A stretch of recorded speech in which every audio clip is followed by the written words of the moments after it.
Welcome, everyone. Tonight we'll have a very varied topics all about NFTs and from NFT art to learning about trends in the space to learning more about the growth trajectory of NFTs to collecting NFTs to how to keep safe. But that's very timely right now. And also we'll hear from points of view of a newbie in the space and point of view of someone who already has created a successful minted collection. So we'll have a very, very varied topic, all revolving around NFTs. So our format for tonight, I will first introduce all our wonderful guest speakers. I'll introduce them one by one, and then and have I'll explain what NFTs are in about like just a 1 minute explanation. Then we can go about with asking them very interesting questions because I'm also excited to hear their answers. So I'm just going in order of the photos in the poster. So I'd first like to introduce Toym Imao. He is a Filipino multimedia visual artist whose art is known for its commentary on Filipino social conditions as well as for its pop culture sensibilities. He has done pop culture icons such as the Voltes 5, which I personally saw in front of Ayala Museum. It's this huge, huge, very beautiful masterpiece that it took him 1 year to finish. So I can just imagine that transporting it over there, and also his very iconic barricada, which is Tagalog for barricade. It's a tower of red chairs that he built in front of the University of the Philippines. He is currently a professor at UP and is the son of national artist Abdul Mari Imao, of whom he has a beautiful collaboration in ScarletBox first NFT release. So hi Toym, you want to say hi to everyone?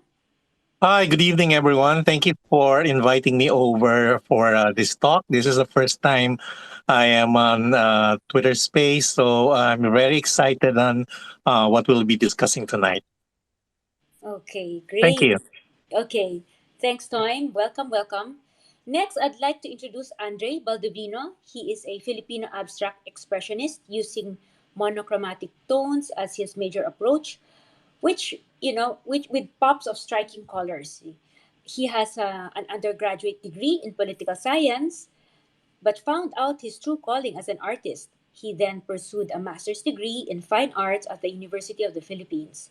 He is the grandnephew of Jose Hoya, a national artist, with whom he has a memorable collaboration in his first series here with Scarlet Box. He is also someone who has some familiarity in the NFT space, so that's very nice to see as an artist. So say hi to everyone, Andre. Hi everyone. Thanks for hosting this space, Sherry. Yeah, okay. Welcome, Andre. Next is I'd like to introduce Ron Hos. So his trip as a backpacker to the Philippines led him to being the co-founder and CEO of Coins.ph, Philippines' leading Bitcoin exchange and a blockchain-based mobile wallet, delivering basic financial services to over 10 million customers in the Philippines, and now it's present in other countries as well.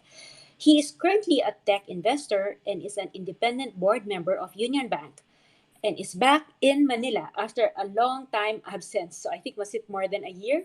So he just got back last week. So welcome back, Ron. And how are you? I'm great. So happy to be back in Manila. And hi everybody. A lot of people here I haven't seen in a while, so I'm quite excited for this. Great. Yeah. So it's been a long while since we've had Zoom calls and he was in Israel. So welcome back. Next up is Gabi Dizon. He is an 18-year veteran in the game industry with Altitude Games and has been an early participant in the blockchain game and NFT space since early 2018. He is the co-founder of Field Guild Games, a play-to-earn gaming guild. He is considered one of the top tech voices in Asia, and I've seen him shine from his Altitude Game days until today. And if you listen to a lot of the podcasts, and I've been listening to many international podcasts based in the US and other countries, and many times they have they have Gabi as a speaker. So it's very special to have him here tonight. And of course, I'd like to thank his amazing, supportive wife, Mensch. So I'm not sure if he's here, but if he's here, I just want to say hi to her. All right, Hi, Sherry. guys. Thanks for having me. Yeah, yeah. Thank you for being here. It's so special to have you here. All right. Next up is Tim Yap. He's one of the biggest lifestyle celebrity in the Philippines. He is an eventologist where he has branched out from being a newspaper columnist, a popular host, and a creative director. He also owns several nightclubs in the Philippines. He's always the color of the party, literally and figuratively, with all his, amazing costumes. He has been a longtime friend who has been supportive to us in our journey. And right now, he is calling in from Turkey. So, say hi, Tim. Are you okay, Tim? Can you hear us? Wi-Fi Tim? off. Okay, I think he said he went to stop at the gas station to get more stable Wi-Fi, but he is en route to I think Cappadocia to another city. Tim? Okay. So anyways, I'll move on for a bit while he's getting his Wi-Fi settled. So next up is Nicole Yap. She is an early cryptocurrency enthusiast based in Malaysia, starting all the way back in 2013 when it wasn't even on anyone's radar. Being entrepreneurial at heart, she started her first bubble tea store, and in early 2021, she noticed the lack of serious representation of Asians and women in the space. So she kickstarted Asian NFTs, which became the number one project on OpenSea in 24 hours based on traded volume. Plus, she's also, you know, pretty and young and amazing. So, you want to say hi to everyone? Yeah, hi. Thanks for the introduction. It's great to be here. Hey everybody. My name is Nicole. I'm the founder of Asian. So I started an NFT project, Asian, and with Asian, we envision Asian to be a global, inclusive community that brings together members who kind of share admiration for the Asian cultures. My whole aim in this space is to not only represent the Asian cultures, but at the same time to educate people in the space and also to build a lasting presence, both not only in the virtual world, but also the physical world as well. Yeah, so I'm happy to share more about that. All right. Thanks, Nicole. So she's calling in from Malaysia. And last but not the least, we have Mike Mislos, an advocate who believes that correct information about blockchain and cryptocurrency can empower people to help make accurate decisions and increase fintech literacy throughout the country. With a background in video gaming publications, he has spearheaded BitPinas and led its editorial direction to be the fast growing crypto news media in the Philippines. So it's great to see his perspective as he is a witness to the early days of crypto up to today. So, how are you, Mike? Hello everyone, magandang gabi sa lahat. My name is Michael and I run bitpinas.com, as mentioned, a crypto news publication in the Philippines. Thank you for having me, Sherry, and excited for the discussions. Okay. Thanks, Mike. And so happy to have you here. All right. And as for me, I'm Sherry Gotuaco. I'm the founder of ScarletBox, that's .io, which is a premier art NFT launchpad. It is our mission to bridge the cultural generation among the young through the lives and works of our honored and respected artists. We do it by creating awareness and accessibility via the Web3 space. If you can see in our Twitter handle, you'll have more information. However, you can see the two legends times two generation, where we feature the works of national artist Abdulmari Imao together with his son Toym Imao, and national artist Jose Hoya with his grandnephew Andre Baldovino. Now, these NFTs that we will be releasing comes with a premium collectible box and a digital frame as well. So that's something that's very special. I haven't really seen that anywhere else so far. In terms of the whole NFTs being given a collectible box each. And also, as a special treat tonight, we will give away white slots for this founder's NFT. I meant whitelist lots. So this founder's NFT is special because it allows the holder whitelist privileges at a discounted price in all our future drops. And we do have so many more plans ahead with a lot of respected artists. So if you're a listener and you're interested to get onto our whitelist, just send me or this Twitter a direct message with your name and email address, and we'll let you know early next week if you're one of our lucky ones. We'll do our best to accommodate as many as we can. So, let me start with just about a minute and a half explanation of what NFTs are, and then we will go ahead with our Q&A. So, in short, ownership of something we value is deeply human. Centuries ago, 12th century artists were commissioned to paint frescoes on walls to connote ownership of their homes.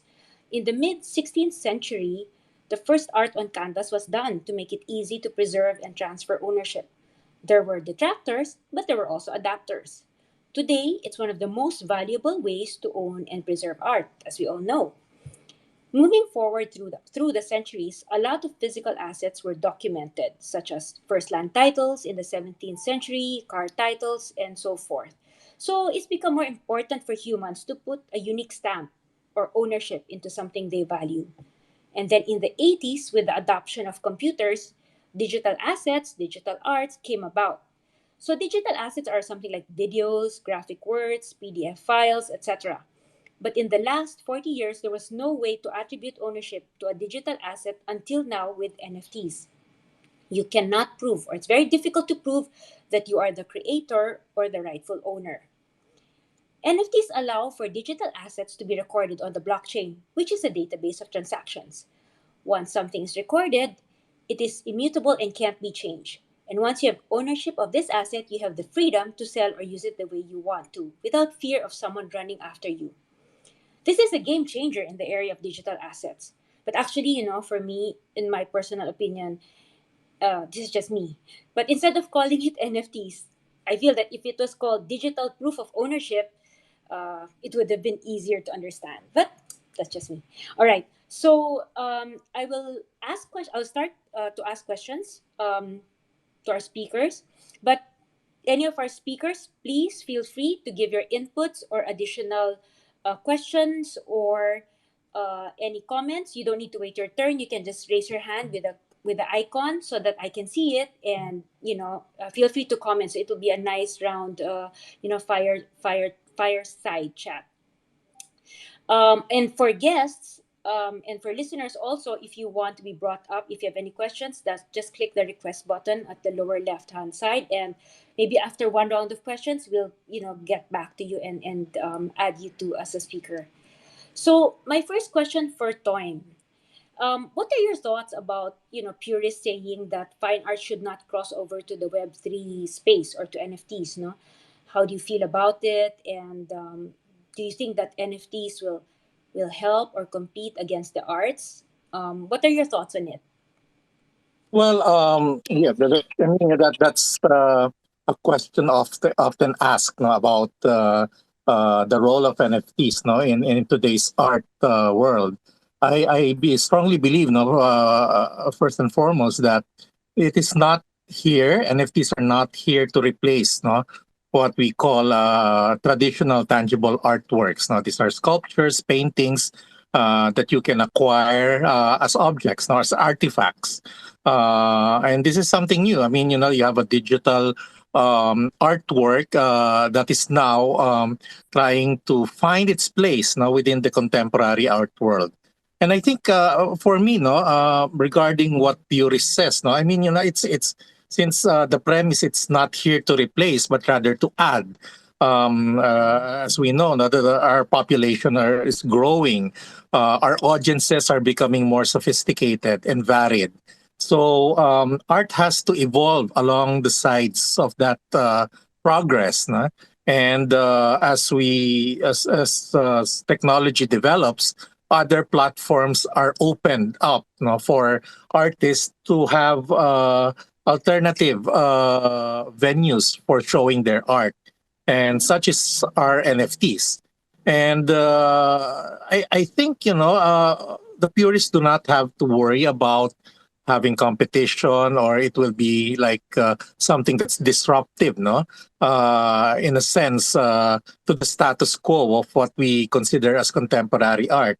I think the bottom line is that we should first acknowledge that any art form, new art form, will be disruptive in a way within the art ecosystem. And we should welcome that because we should not leave art to stagnate on a particular platform, but it should evolve and address the sensibilities of a new, younger, probably audience, or a more sophisticated kind of audience. So I think those are my thoughts about NFTs entering the art scene nowadays. Thank you, Toym, for your thoughts, and it's very refreshing to hear that. I think that as what when we had our discussions before, that it's very important to take risks, especially in the area of art. So I think that's something that's very refreshing to hear now from yourself, and from a UP professor at that. So thanks for sharing. Thanks for sharing that. And maybe we'll hop on to Andre. Andre is a little bit more familiar about NFTs, and I'm curious to know as to what are your favorites. Are there any art or collectibles or music, and also how did you get into NFTs in the first place? Hi. So I'm a card collector since grade school. I love playing with cards. And when the pandemic happened, all my cards lost their utility because I couldn't play with them face to face with my friends. So I shifted my focus to digital card games. But those games didn't really give me true ownership of my collection. So I transitioned to NFT games, including Axie and other NFT games. So some of my favorite artists in the space are Bjorn Calleja, Jopet, Arias, and some of the projects I'm looking forward to are um, Near Gang Couture. I'm really excited about that project.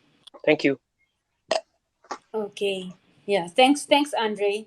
So yeah, so Dropet Ariat is here, so it's very nice to for him to hear this also from you. Thanks a lot, Andre, and it's very interesting. I actually when I researched your background, I didn't know that you're political science graduate, so that's good to know. Gab, what are the how about for you? What are the trends that you see in the NFT space? Being early in the gaming, in the gaming and tech space the last 18 years. Now, what are the biggest changes you've seen, across all these times? Yeah, what are your thoughts? Yeah, I've been collecting NFTs since 2018. So that's around 4 years now. And the space has really grown exponentially in the last year or so. So started playing Axie in 2018, and then it hit mainstream last year, especially in the Philippines where there's millions of users already. But across art, collectibles, metaverse, profile pictures, other use cases, there's just so much growth in the NFT space. But I do think it's still very early. I don't think it is really broken in the mainstream yet, and we're still explaining the concept of digital ownership to a lot of people. But yeah, but I think that this is one trend that will just continue, and this is something that will be really something that's really prevalent over the course of the decade. Okay, that's very nice to hear. And you think that it's also early, considering that the Philippines already has the highest NFT ownership. You still feel that really still early. Yeah, extremely early. There's probably uh, 2 to 3 million and like really NFT owners right now, and a lot of it is driven by Axie Infinity. I think yeah, there's still so much room to grow. Okay. Yeah. Yeah. Thanks for that. So yeah, I mean, your work has also been a big contributor to, a lot of the Filipinos owning NFTs. No, at 32%. of internet users, so which is the highest in the world. So yeah, definitely gaming is something that's big. Yeah, I mean, I think actually it's easier to answer this after kind of Gabby's comments, but the one I think that the one of the things that kind of defines the Philippines, is how strong the social networks are here, right? And if we think about NFTs kind of in the context of like Web3 and DAOs and essentially like what is becoming network institutions, right? It's only natural, right, that we would be ahead in this game, right? And I also agree, we're very early in this. I think a lot of it is driven by gaming, a little bit by art at the moment, but essentially we're transferring value, back, into the, individual and consumer hands, and value and power. And I think that, this is a perfect market for it to happen. We were way ahead in crypto, and I think all for the same reasons, because, individuals in the emerging markets, tend to be, disenfranchised. They have less access to financial less services, less access to, savings products, investment products, less access to, to ownership. And essentially, these technologies are helping bridge this gap, and we're going to see more and more adoption. I'm 100% sure of that. Uh, Okay. Yeah, great. That's good to hear, and it's good to really be at the cusp of something that's growing big. So it's good to kind of be early in the space. Do you see any trends, any major trends in the region, or any new trends? YGG. Okay. uh, right. I mean, look at the movement that they have started, and how many, people have kind of follow that, right? And it's kind of a lighthouse globally. It's interesting where, we're finally like at the forefront of, of an industry, and everybody's looking at the Philippines. So I think that's really exciting. Yeah, yeah, that's very true. So Gabs, really amazing job. Thanks, Ron. Um, we're trying to get Tim up. I'll try again later, but let me first move on to Nicole. Nicole, please tell us more about your journey and how did you get into NFTs? And if there's any big lesson you've learned from this journey, what is it? Yeah, for sure. So, I guess how I started like my NFT journey, I think just like how everybody else started, it started off with like a curious mind. So I started exploring this fascinating world, right? When I first saw the news that Visa bought their first CryptoPunk, right, for about, I think it was about like 100,000 US dollars. This was last year. Like earlier on last year. So that is what made me look into the space. So when I jumped on, I realized that there was a huge gender gap, in terms of the projects that were listed. And a little story time. So when I first jumped into the space, I was actually trying to kind of like get involved in the community as well.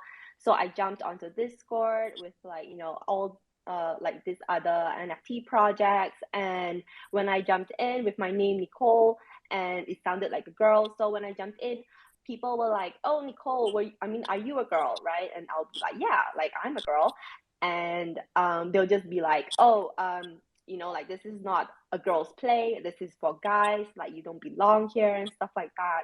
So back then, I had to like change my name to like a random anonymous name, right? So that like I don't have to deal with all this. So back then, I was actually kind of like struggling to find a project that I like, because I mean, I see everyone else, they were all changing to like the Bored Apes, the CryptoPunks, and all these other really cute animals. And I really wanted to find something that resonated with me, as an Asian woman. So that is why I started my own project, Asian. So we are all about the Asian representation in the space and women representation in the space as well, because I see that there is a huge gap to be filled in terms of the males and females projects. Um, so yeah. Okay. Thanks, Nicole. And if there's any big lesson that you've learned, what would it be in your journey into this NFT journey?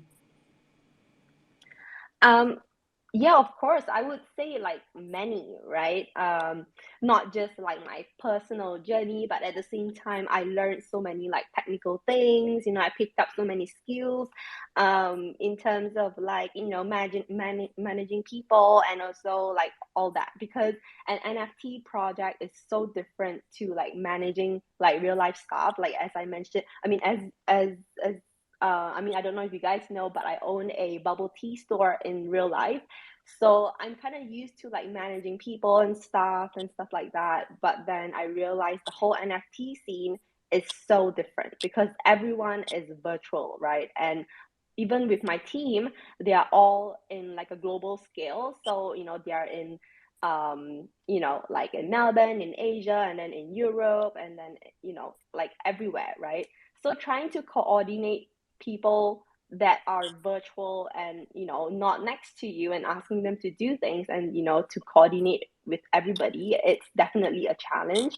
So I would say I am still learning how to balance that, but I have learned like so many things thanks to my journey here. Wow, thanks for sharing that, Nicole. I didn't know that your team was all over the world. So, yeah, maybe later on, if we had more time, maybe you can share more about your journey in also managing that team. Mike, Misloss. So Mike, from covering Philippine and crypto NFT news, no, and I know that one of the most important goals of Bitpinas is to dispel any misinformation in the space. So, from your observation, what is the most common misconception or misunderstanding that you've seen, that people have about this space, whether it's in crypto or NFTs? Go ahead, Yes, Mike. so I guess one of the biggest one of the biggest concerns about NFTs is that those fallacies around saying that even though this is something that is online, people can just right click and save, right? Like this is something that people do not really understand a bit, that NFTs is a way to certify your ownership of a digital edition of a digital collection or a piece of art. Apart from those fallacies like right click and saving, and also the environmental concerns, which was a bit of a concern last time when a big comics called Classic just launched into NFTs. And then the other concern that people are saying is that NFTs are hurting small time artists, which are something that I really don't agree, because I feel that NFTs in NFT art for artists, I think NFTs are paving the way for them to get access to a new set of people who might have not otherwise have access to, like for example, if for example some of my favorite artists like Jopet Arias or Sebi Loves Art, I know that they are artists, but I would have known of them if they are not into NFTs. So I guess that's the biggest thing, no, especially with small time artists, that this is a way for them to have an opportunity to get access to people who have who could become their collectors, and people who might have not have otherwise known their work before. Mm-hmm. Yeah, thanks for sharing that. I think that's true. I think what NFTs can do is give you like a more worldwide exposure, which is a little bit more difficult before because you had to be in a local gallery. Tim, how are you doing? Are you okay to Yes, talk? yes, I can hear Yeah, you go now. ahead. I finally got I can finally hear you now, and I just joined in. I'm sorry I missed everything that was discussed earlier. What was your question, Cherie? Again? Yeah. So my question is, you're a newbie in the NFT field, no? So, what was your initial impression of this NFT, and is there something there that you'd like to understand more clearly? Well, as I mentioned earlier, I'm totally newbie in this field, and I've been hearing a lot about it. A lot of my art chat groups are buzzing about NFTs, and every time it's like every time I venture into the world of NFTs, I'm drawing blanks because I'm such a newbie about it, and then I'm hearing my nephews, investing in blue chip NFTs, and really deriving so much joy being in that world.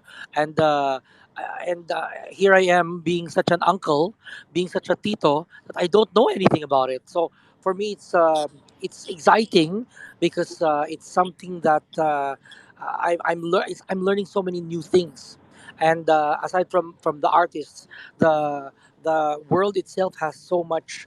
It's totally uh, again, it's totally new to me, and so I have so many questions that I want to know, that I want to ask, and on the field here, because it's something that I think it's going to be behind by what's happening in the world. And I think the next big trend, the next thing that will take over everything is this industry. Okay. All right. Yeah, thanks a lot, Tim. And I think, like, we have listeners that are probably the same phase as you are in trying to understand it more and knowing other people that kind of are getting ahead. So yeah, we'll try to see, and hopefully by end of the evening that you'll also, together with our listeners, have more clarity. Um, Maybe we have two listeners that will allow them to have questions. Maybe first we go with 61X9. Did you have any question for our speakers?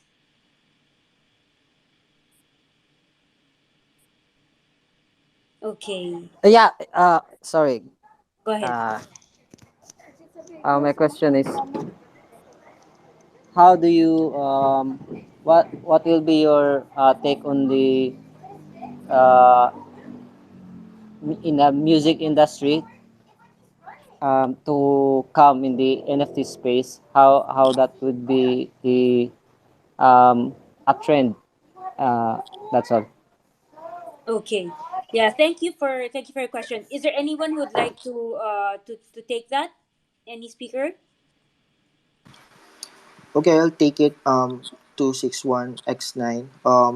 I think on the side of the industry into NFTs, that is something that is already happening. No? Even on I guess there are what is this? There are blockchains that, for example, in Solana and also in Ethereum, but most especially in the Philippine setting, I see a lot of artists, musicians that are uploading their music in the Tesos blockchain.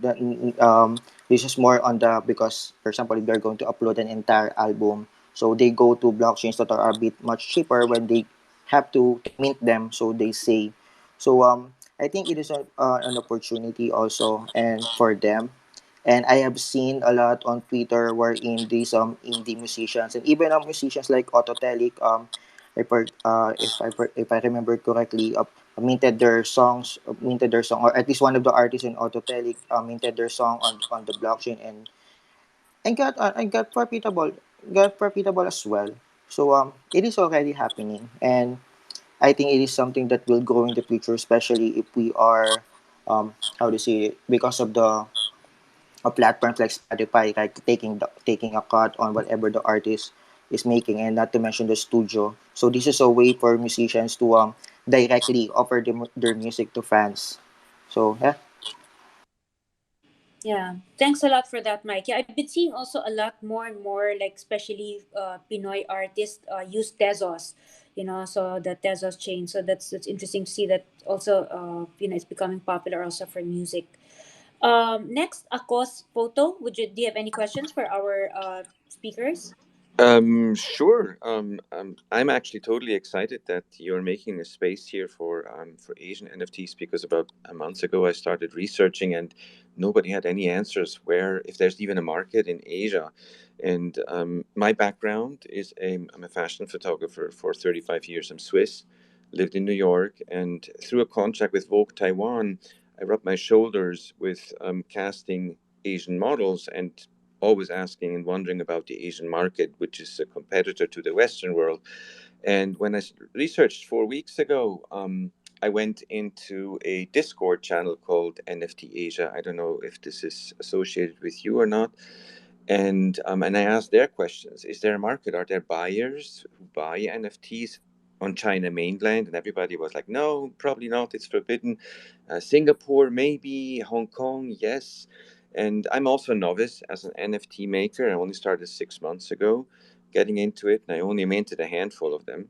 And I also have many, many, many, many questions. But as a photographer who was working commercially with copyrights and selling my images and being hired by advertising agencies and so forth, it is a very new market for me too. And to understand that an image now has some sort of a serial number and is unique, and therefore can be sold as a original, like Mona Lisa signed by Leonardo da Vinci, is just an amazing, spectacular opportunity for us creatives to sell digital work and then make it very unique, and also for a collector to hopefully buy something like this. So entering the market is also very, very new to me, and I'm not surprised that even someone as famous as Tim is also not very familiar yet with what this really is. So I have a lot of questions too. How would I enter into the Chinese mainland market? And because I have these celebrity images of Chinese, superstars, and I want to market them, but I have no idea how to enter it. Crypto is forbidden in China, right? And so that's my introduction to here. Um, I can maybe help with what's concerning photography, because I had this career of 35 years between London, Paris, and New York, being a commercial fashion photographer. But otherwise, this whole NFT thing is also very, very new to me, and I'm totally excited that you're making this space here. But let me hand off the microphone to somebody else, and I'll stay in the background. Thanks for giving me the mic. I appreciate it. Yeah, sure. No, thanks for sharing your thoughts and your journey. And yeah, photography is something that's already, gaining a lot of traction worldwide. And yeah, maybe China's not yet ready because I think the regulations are very strict in terms of owning NFTs. So we'll see. Maybe later on. But yeah, that only time can tell. Yeah, thanks, Akos. And next, um, all right. I think we have some Oh, I would requests. like to chip in. Yes, go Yeah, ahead, so Nicole. yeah, I mean, I was actually looking at your profile. I mean, do you take all of the photos? 5 years. It's not really brain surgery, to be honest with you. It's just a very long career, but it's nothing really special. I'm not really a top 10 photographer out there. I'm way below that. But I was successful somewhat, and this is really exciting for me because I'm stuck with COVID. I had cancer 4 years ago. I cannot go out. I'm risk. So I'm in front of my computer, and I now take my private work and I convert them into NFTs, which, as most of you know, it's minting, and I've done 5 or 6 of them, and there's only 5 or 6 websites that can sell them, and it's all new territory, but it's so exciting, the whole thing. It's just really, really exciting. Yeah, wow, okay. Well, I guess, if you were to target like specifically, like China, maybe it's a bit, difficult because even for them, I mean, even our users that are based in China, they had to use like a VPN and stuff like that. Hmm. But I mean, Asia is huge, you can start to target the other regions as well, like Philippines, Malaysia, Singapore, Indonesia. Yeah, so, I mean, if you need any help, I can connect you with some of the influencers in Asia, Yeah, so that you can talk to them. And who knows, I that, mean, some of them they have been into like a lot of covers in like, Laneige and whatnot. So, that'd be I fantastic. feel that Yes, yeah, definitely. thank you. So one advice I can give is, you don't have to kind of like collaborate with them or anything, but just jumping in the space, just getting along with the community, and then just making more friends. I would say that is the most organic way for you to spread your project and your mission, and also for people to look at your art. Just keep on connecting with people. So yeah. Cool. I'll follow your advice. Thanks very much. I appreciate it. Yeah. Hi Thank you very guys. much, Nicole. Thank you very much, Nicole. That was really kind of you. So yeah, that's great to be that you guys are connected. So I'm happy to see that. And moving forward, VR, did you have a question for our speakers? Yes, I did. Hi, Nicole. I think you know me. I'm in Malaysia, Pakava. I bought two of your eight CN pieces. They're fantastic. I joined in the Twitter space last week as well. What would you all say? Because NFTs are between collectors and artists. But what would you tell people that are new to the space who are looking for an investment opportunity who have never got into it before? What would that one or two advice be from your perspective? Okay. Would like to anyone would like to answer that? But I before we I call on any of the speaker who would like to answer that. I think sometimes we have to be, or what we are advised to do is to be careful about calling it as an investment, because it becomes like it's going to fall under the Security and Exchange Commission. So it Yes, I'll yeah. caveat it. I'll remove the word investment and look at it Okay. as an opportunity for potential new buyers Okay. who can look at a long term opportunity around it. Would Okay. that be okay? Yeah. Perfect. So Thank you. okay. All right. So thank you for that. All right. So any of our speakers would like to give their thoughts? I mean, I was actually really curious, to have some of Gabby's thoughts because Gabby said he has been here for about four years. I mean, in the NFT scene for like 4 years. So I don't know, maybe Gabby could give some advice. Because Yeah, for me, I Gabs. just buy and hold. I mean, I don't really like trade and stuff. So yeah. Yeah, maybe Gabs. Do you have any thoughts on that? Well, first of all, I am not really an NFT trader.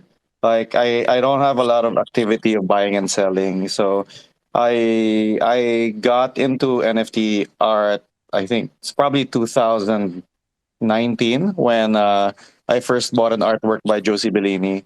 And 2020, there was a surge in NFT artists. I actually helped some Filipinos get into NFTs then, including Shelly Soneja, Caroline D.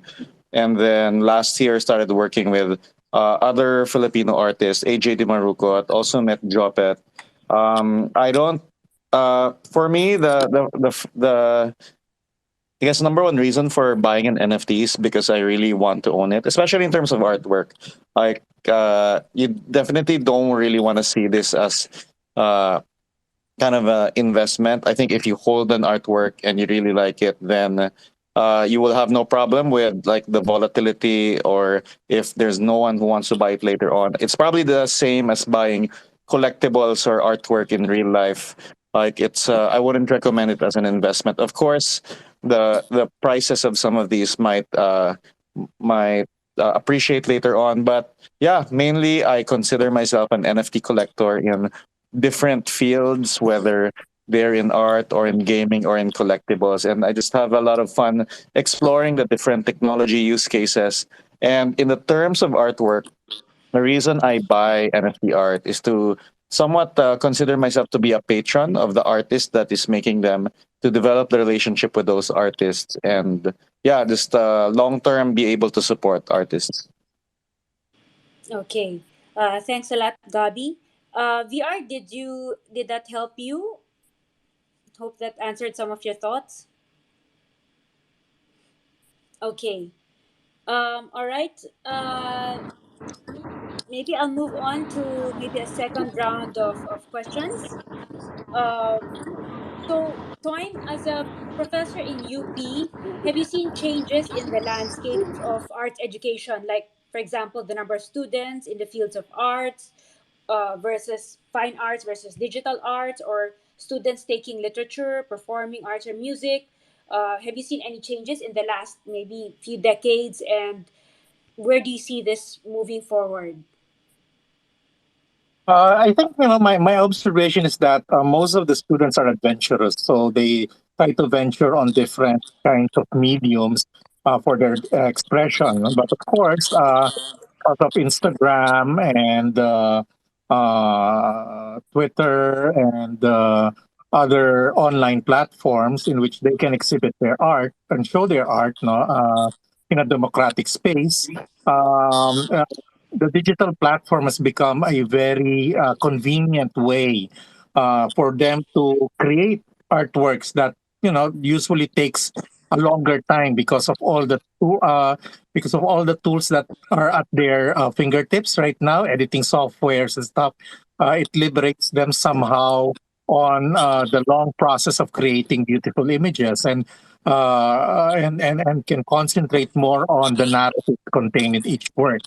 um, More of the students, I think it's not like a choice between A and B for most of our students right now, whether to choose the traditional art making processes like in sculpture and painting and then go to digital. Most of them go hand in hand. I have like painting majors doing a lot of digital artworks, no, being commissioned by different institutions, businesses around the world create, no, and sometimes being subcontracted for particular projects. No, I think right now uh, uh, the in terms of art, digital art is slowly finding its place, no? And in contemporary discourse in the arts. And as I've said in one interview, I think it's suffered.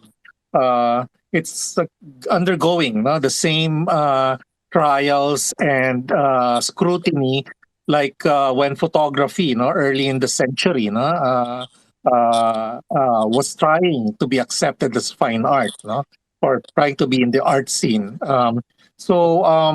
In terms of the other arts, there is still a continued interest in the traditional arts, or what we call the seven traditional arts: architecture, dance, literature, and all the other art forms. No, I think it's here to stay.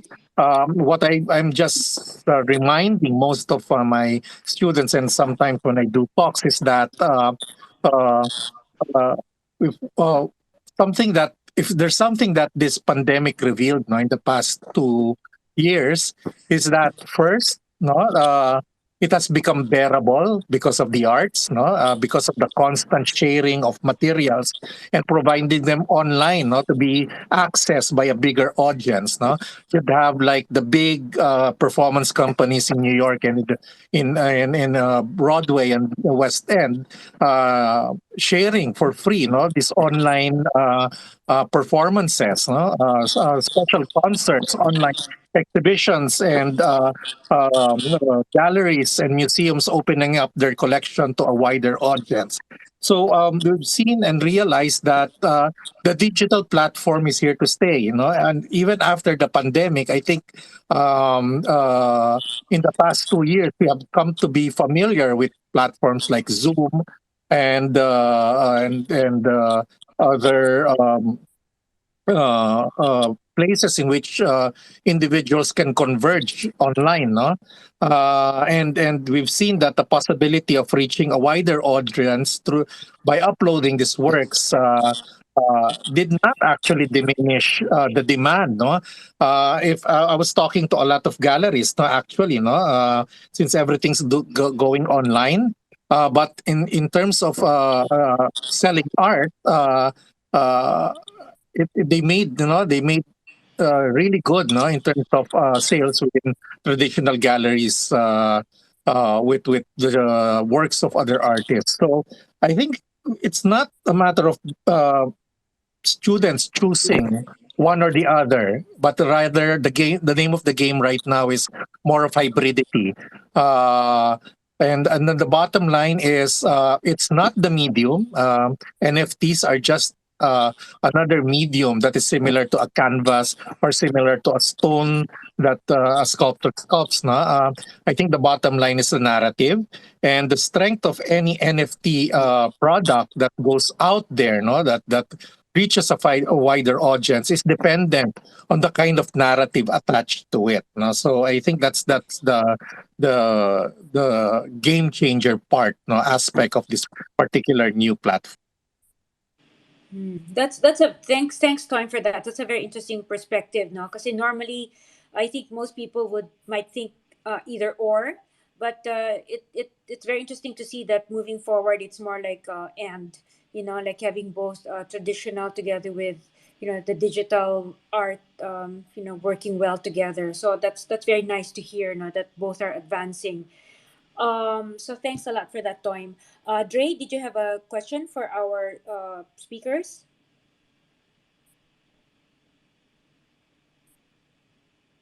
Dre? Sorry, I don't have a question. No, Ah, there's a sorry, speaker. sorry. Okay, Oh go ahead. yeah. Hi. This is Jay. This is my friend too. Okay. Hi. Yeah, I'm also Andre. Thank you for the invite as well, Sir Andre. Um, yeah. Hi guys. I'm also an NFT collector for a few months. Um, and I just have one question. There's this somewhat recent issue with a pretty big collection in the Philippines. I won't go into too much detail. I don't want to rub salt into anyone's wounds, but basically a pretty big rug pull. But I think it was resolved. There were refunds given. Thankfully, things are going smoothly. Um, but it does raise a question on the importance of being doxxed. And I've also noticed that a lot more NFT collections make it part of their marketing. You know, one of the biggest benefits of it is having a docs team. How do you think? This is for anyone. How do you think this would change the landscape? Like, how important is it right now, and possibly into the future, that um, how does this play into NFT collections and building trust and credibility? Okay. Thanks a lot for your question, Dre. Yeah, it's very timely right now.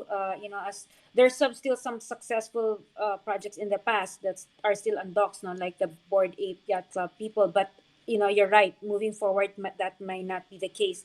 So, not sure. Anyone would like to give their thoughts on this, or I don't know, Ron or Mike and Andre? Anyone would like to share their thoughts on the doxing?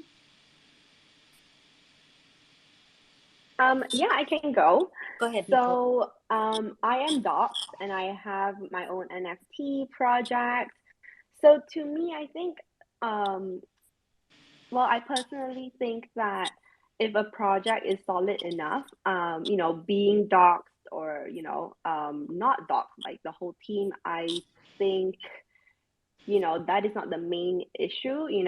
But for me, I am doxxed just because I just want to connect with my community more. The fact that they know how I look, how I sound, and all that kind of things. I feel that that makes it more connected. And because NFTs are all about building that community. So to me, this is what I'm comfortable with. But of course, not everyone is, you know, um, like comfortable with going out in public, especially like putting yourself out there is really scary, especially like this whole internet world. Like some people are just so nasty. They may say like nasty things or they comment about your face or how you look, how you sound, right? So yeah, I would say it depends on each individual. If you are starting your own project, just go based on what you're comfortable with. Yeah, as what Sherry said, a lot of the blue chip projects, the founders are not docs as well, right? So yeah. To add to what Nicole said, I come from in a way like Nicole, I come from a brick and mortar field. I went from retail to fashion technology to where I am now. So it's you can you cannot really set up something if you're not doxed. Like you cannot set up a corporation or have relationships with either retailers or different factors of the different areas of the community without being doxxed. So it's just something that's natural for us. But I guess in this space, I think as there was maybe a trend where some of the projects team members are undoxxed, but I think with if because it's abused sometimes. I think more and more there will be it's going to be more necessity to be doxxed, just to reassure people moving forward. I mean, maybe in the early days maybe it wasn't taken as much of an advantage of, but now to avoid or to ease research for a lot of the collectors. Yeah, I think probably more projects may, may go that route. Um, all right. Did that answer your question, Dre? Hi, yeah, it's a bit choppy for me, but yes, it does answer. Thank you. All right. Thanks, Dre. Diwa, did you have a question? Go ahead, Diwa. Hi, sorry. I thought it was rugged. I wanted to say something about the doxing thing, and this, I guess, my curiosity came from the fact that NFT, especially the visual ones, do not have the signatures in them, just like traditional artworks, for example. You wouldn't see the signature. And I was wondering, why? Why wouldn't you put a signature so it's easily recognizable, right? And I heard from someone in one of the spaces that it's because somebody could just take your signature and then they could fake it, and then although the authenticity of an artwork can easily be verified because of the blockchain, but it could present something that could, by the time that you catch it, it's well on its way to havoc. So that's one of the reasons. And but at the same time, now, when you do not dox yourself and you have a project, a lot of the projects are called drugs. Suddenly the founders just close shop on you, and then you're holding a bag of, of worthless pebbles, so to speak. So that's the reason that they are that is very important for people to be doxed or their their identity revealed, so that they are more reliable and more, I guess, vetted, so to speak, in another industry's parlance. So that's just that's my thought about that, about being doxxed. Okay, I'm gonna go and get my coffee now. Thank you. Okay. Thanks, Diwa. Yeah, thanks for your thoughts. How about you, Andre? What do you think about uh, let's say like putting signatures, like what Diwa shared, like putting signature, whether you need to put a signature or not on digital work, and and how do you feel about doxing in terms of the art itself? I don't think doxing should be too important, because with street artists, a lot of street artists aren't doxed, but there's still value in their work. Maybe the problem is with the market focusing too much on utility. Okay, that's a very May, interesting perspective, no?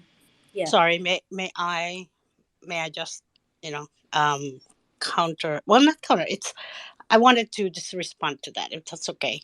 The doxing with the artists themselves, I don't think, as somebody told me, it's not that necessary, because you can verify the authenticity and the provenance of an artwork through the blockchain. So that's why it's no longer necessary, or to that extent. And once it has been established that this provenance is from this particular artist, or whatever your say, my name is Diwa, but that's not really my real name, and I'm not an artist in that sense. I'm more of a writer. But what I'm saying is, once it's been established it's yours, anybody could just look at the provenance of that artwork, however they do it now, because I'm not privy to that. It's not my purview, not my expertise or something to be looking into it.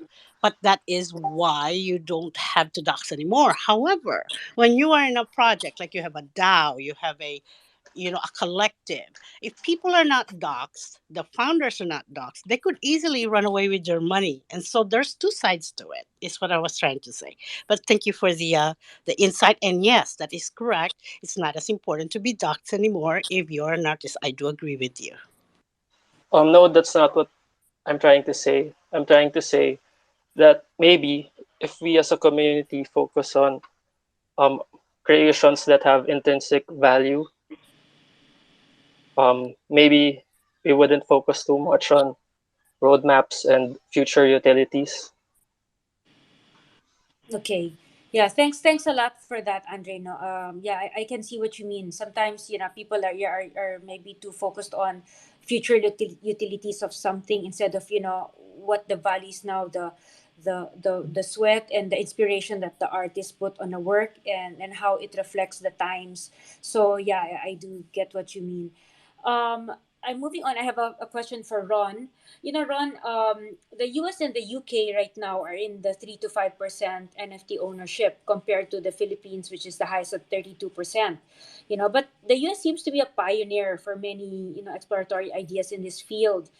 Why do you think that's the case? And and what do you think will happen? Do you think they'll catch up with us, or Philippines will always be ahead? So what are your thoughts on that? I'm not fully convinced in those numbers, but in general, I think we're still very early in this, right? The adoption numbers are high in Philippines. I think a lot of it is because of NFT gaming and play and earn or play to earn games that have kind of taken off last year and this year.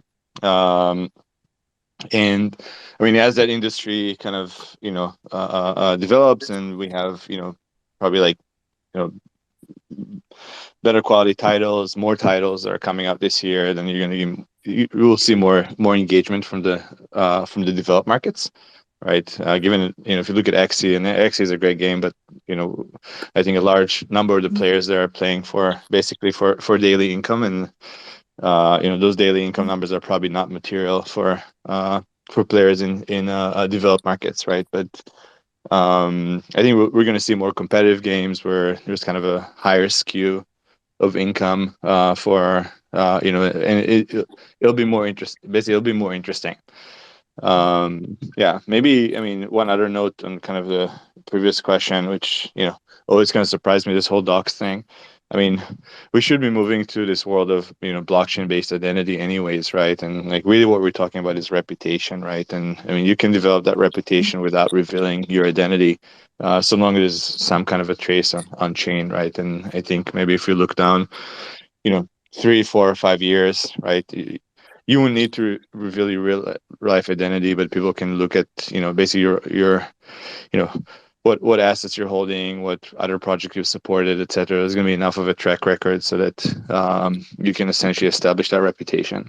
Um, but yeah, that's it.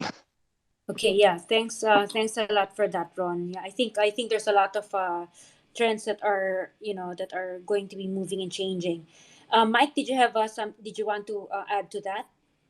Yes, just for on the subject of the undocs and docs, so especially for the benefit of the beginners who are listening to us right now. So especially if you're a beginner and if you wanted to buy your first NFTs, you have made all your research on how to go to MetaMask and all that. So I guess if the team, again, a beginner, you're a beginner. I guess as a you go with a team that are already on docs or some whose faces are known. So in this way you have another level or another lever to make sure that your research is more sound. You are able to profile the team members or who are the people who are working on the project. So what are their previous affiliations? So if the project is tied to gaming, for example, are they do they have gaming backgrounds like that? So but of course I of course there are successful NFT projects with undocs teams as mentioned earlier. So a beginner, of course, what you can do is, I guess, you may want to ask them, the team members, the leaders of those projects, for reasons why they refuse to reveal their identities. So I guess you can do that through Discord or on Twitter, right? So if their explanation does not appear to be satisfactory, stay away, as there are still a lot of projects out there that you can try. And then I'm going back to Dre earlier. So about the recent NFT incident about Pinoy NFT project. So the thing there is that the team is docs, right? That their identities are known. So I guess it just drives the point that whether this is undocs team or docs team, I think people really still need to be very vigilant. So important that I guess for me, you make sure that the founders or the team members has technical background, or at least an understanding on how blockchain works. So are they spending more on marketing, or they are building more on, and you can see that they're building. So those are my thoughts on that matter. Thank you. All right. Yeah. Thanks a lot. Thanks a lot, Mike. No, and then it's good to give your inputs in that very timely situation right now. Before I move on, I just want to say shout out hello to NFT Philippines who joined us. Filipinas NFT, Crypto Art PH, Women of Substance with Cheska. So it's very happy to have all of you here.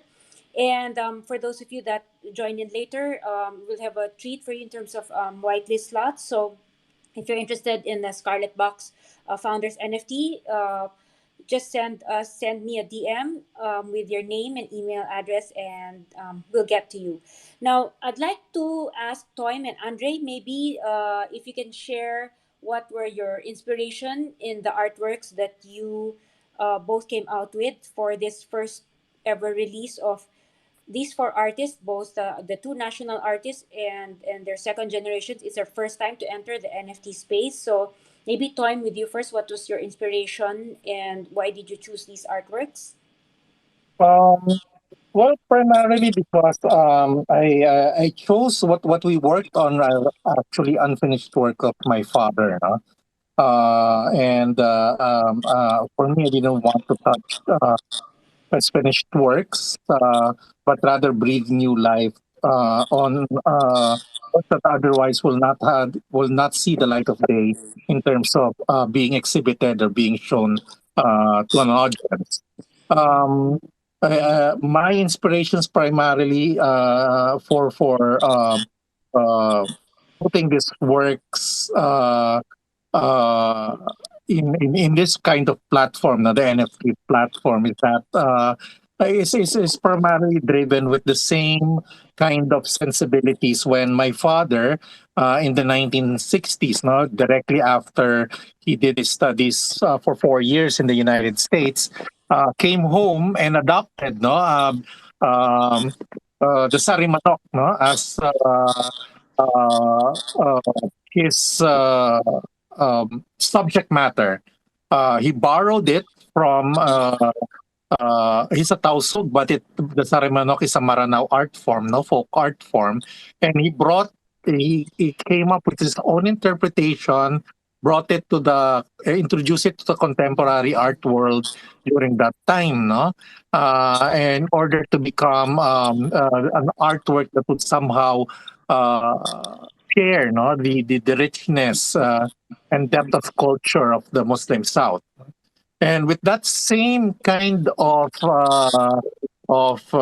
sensibility, no, that is why I decided, when we were offered by Sherry to collaborate on this particular project, I saw it as an opportunity to again, no, uh, bring the Sarimanok into another light, no, borrow it not only from the Maranao culture, but from my father's visual language, no, of doing the sarimanok, and breathe new life to it by putting it in a form, in a digital platform. No?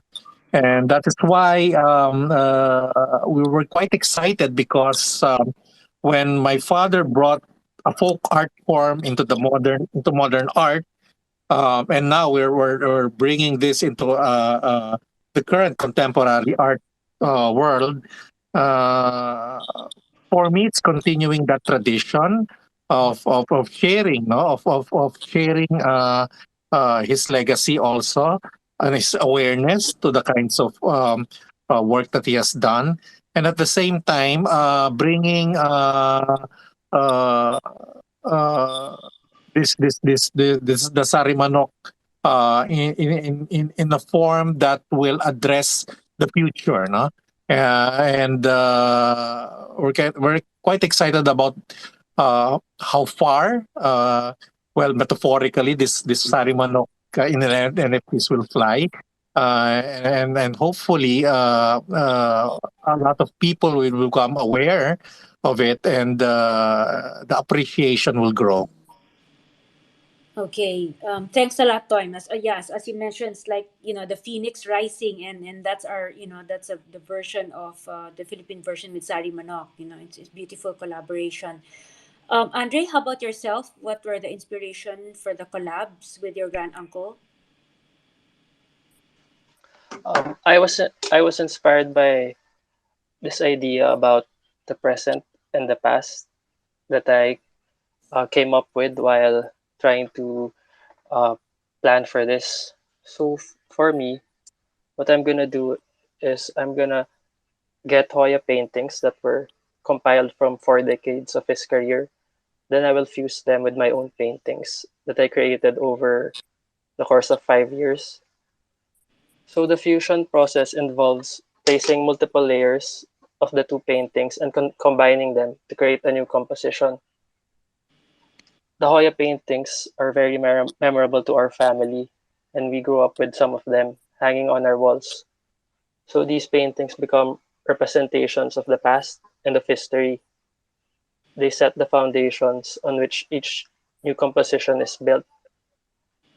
The past is immovable and unchangeable, like forms of land that are solid and reliable. So I treat the Hoya paintings like mountains that have stood the test of time. Then my paintings play the part of the present, moving and changing like translucent bodies of water. So the dimensions of my painting change in order to fit the structure of the Hoya works, similar to water when you place them in different containers.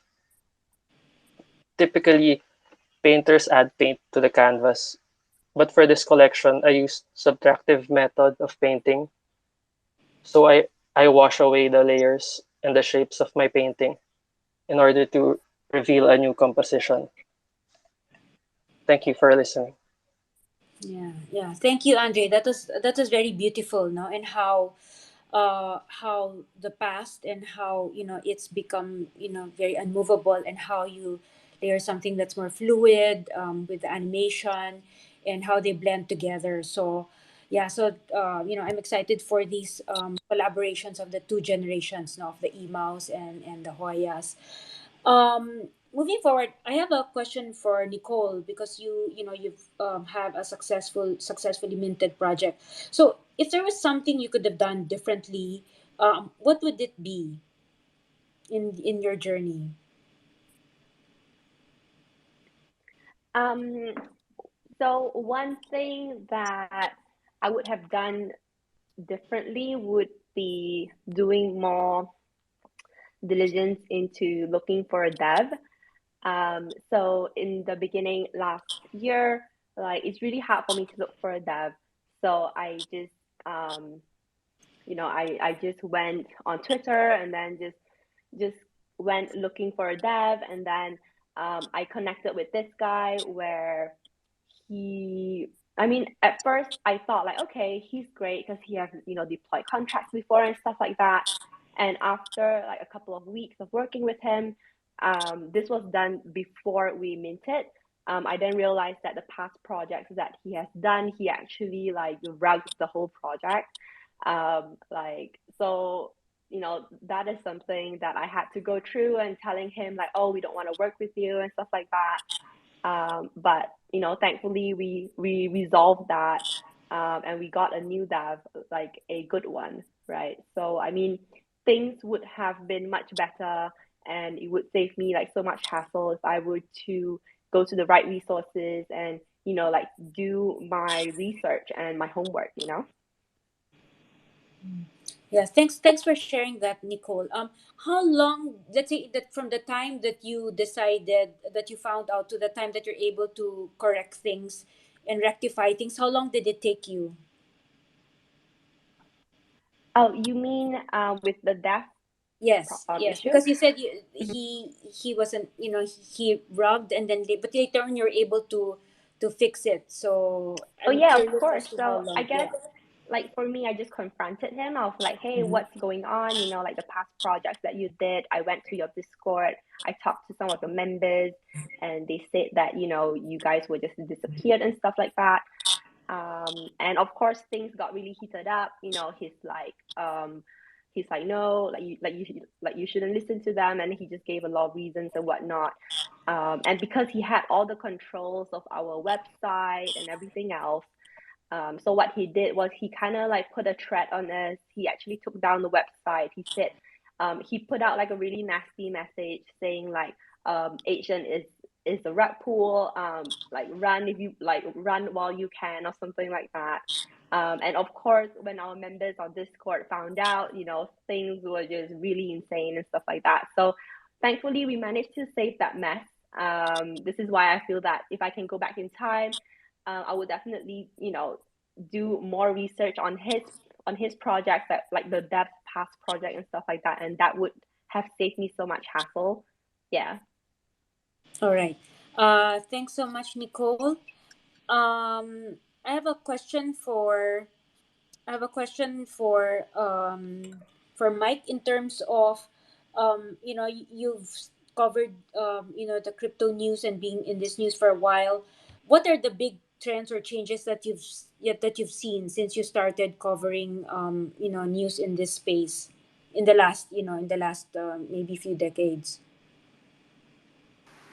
Okay, so hello, and Yeah, I'll go ahead. just Go keep ahead. this short for a bit. So in the past, I think so. In the past, we are trying to sell, Bitcoin, right? The companies are trying to sell Bitcoin. The usual scenario is that, hey, Michael, this is Bitcoin. It may go up or down in value in the future, but we don't know that. But but if you want to get this Bitcoin, do these 5 steps. Give me your 10,000 pesos, and then you'll receive a fraction of this Bitcoin. So I don't think at that time, I don't think it's a really good proposition for the general population.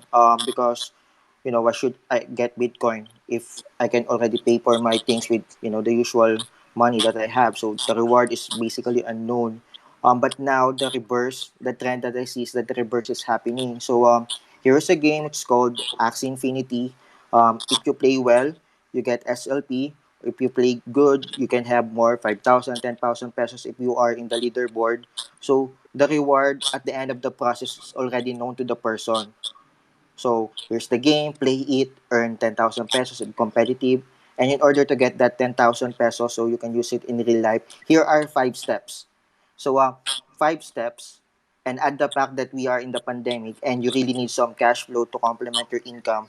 You bet that people are going to do it to do those 5 steps, right? To get those rewards, and that is what is happening. So, if I remember correctly, 2 million Axie players, more than half of them or maybe 1 million Filipinos have done those 5 steps in order to get the reward for their effort. So, and while doing that, along the way, they learn crypto, DeFi, and all those things in cryptocurrency. So I think that is the big shift that is happening here. And another thing that I can see is that there will be more interfaces to make those 5 steps simpler and possibly shorter, maybe to just 1 step. And I think many are doing that now. So yeah, I guess yeah, that is my my answer to that question. Okay, yeah, thanks a lot, Mike. No, it's nice to hear that. That big trend, that's happening right now, which is kind of similar to what Ron mentioned. But yeah, you're right. How to make things easier for everyone. Also, Diwa, did you have a question? Yeah, actually, I'm gonna go backwards, because now that Micah said something about changes in the play to earn model of of the NFTs, what they're used for. I have a question. I learned recently there's such a thing as play to learn, and I haven't delved into it because I just came across it by reading.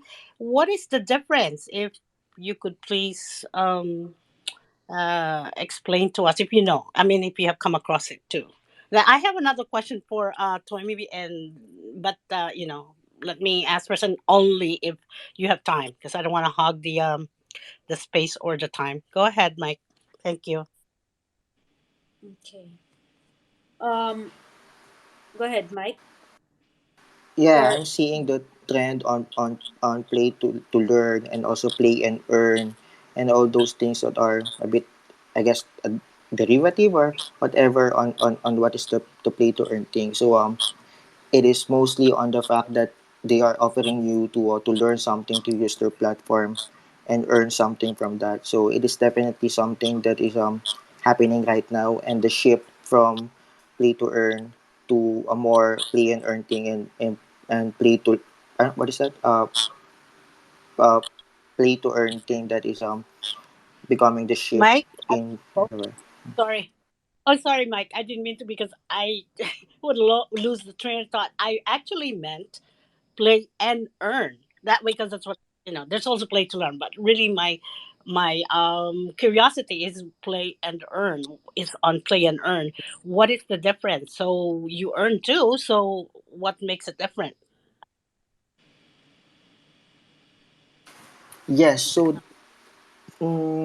I guess this boils down to what was the trend last year on the play to earn thing, like where people are playing, and then whatever they get, they receive some rewards from it, right? And this is some and the train thought there is that people are how do you say it? There people are getting something from the ecosystem, from the game, but now they want it to be a bit more competitive. So not just so the games have become more competitive, so that not everyone is just playing to earn, but more on making sure that people are really playing and also earning at the same time. So the big difference here is that in the narrative of the play to earn, they are just playing to earn, right? But this one, they are playing. The main focus is playing, and having fun and earning on the side. I think that is what that means. Thank you. all right. Thanks a lot, Mike and Diwa. Ron, I have a question for you. Because a lot of you, including and also our other speakers, also mentioned that we are still early days in terms of where we are, in NFTs. And but do you think that there are also cycles of up and down? And if there's a cycle, where do you think we are now, like bear and a bull, so something similar to that? So, what are your thoughts? Uh, so if you've known me for a while, you know I'm very careful with making predictions Okay. because, right? I mean, I think, yeah, I've been in crypto since I've known crypto since probably 2011 or so, I think, and then we've been in crypto since around 2013.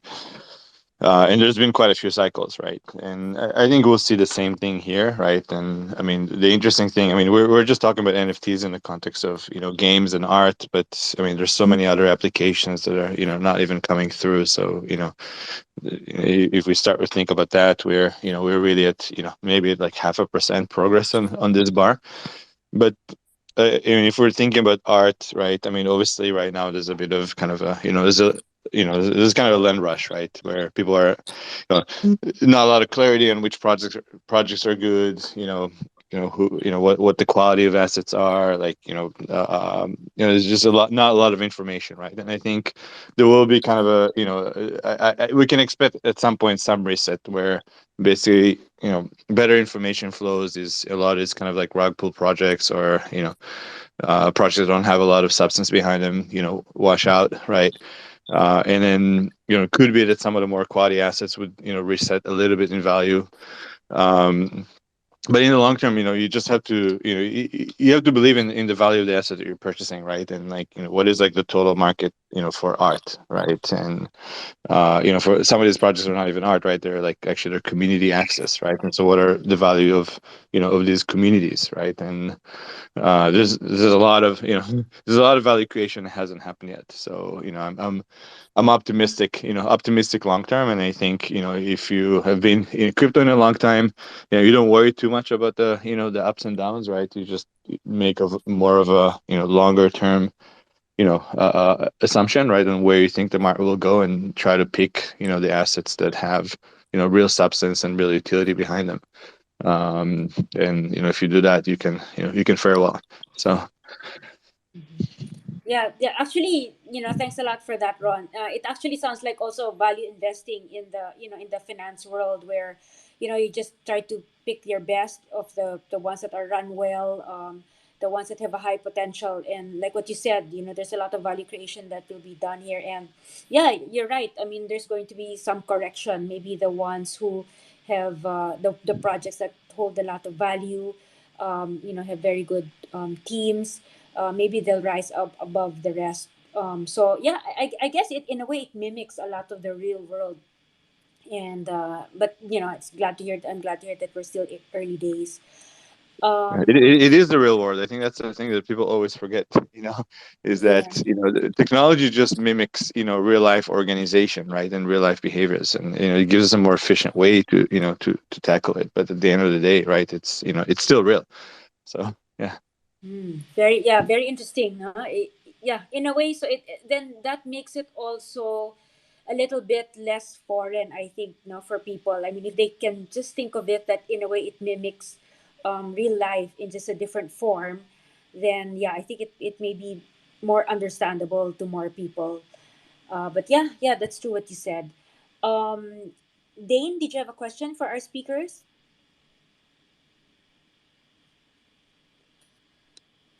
Dane Amador. Okay, I'm not sure if she's on. But Dane, if you have any questions, feel free to raise your hand. Tim, how about you? If you were to ask any questions from our speakers, what would it be? If there's something that you'd like to learn. Yes, I'd like to ask about say for I'm an art collector, and I base my purchasing of and support of artists based on the art that I like. It's not like, oh, because I'm gonna make money out of this, or I can the value is gonna go up. It's based on my personal taste. Does that apply? Does that kind of instinct apply to NFTs, or because I'm with my nephew now who's very successful at it, and like we are talking about it, and he says that you need to do a lot of research. So it's more, it's not as in my mind, maybe not as intuitive, but more because it's more research based. How should I, as a newbie in this NFT world, go about my decisions in this community? Okay. Thanks a lot for your question, Tim. I think you're asking for like what green flags to look for, but I can let also the other speakers answer. But in a way, sometimes like what we discussed earlier, it mimics real world where one of the criteria is you need to like the art. So I've heard that from a lot of collectors in real world that when you buy art, it's important that you like the art firsthand.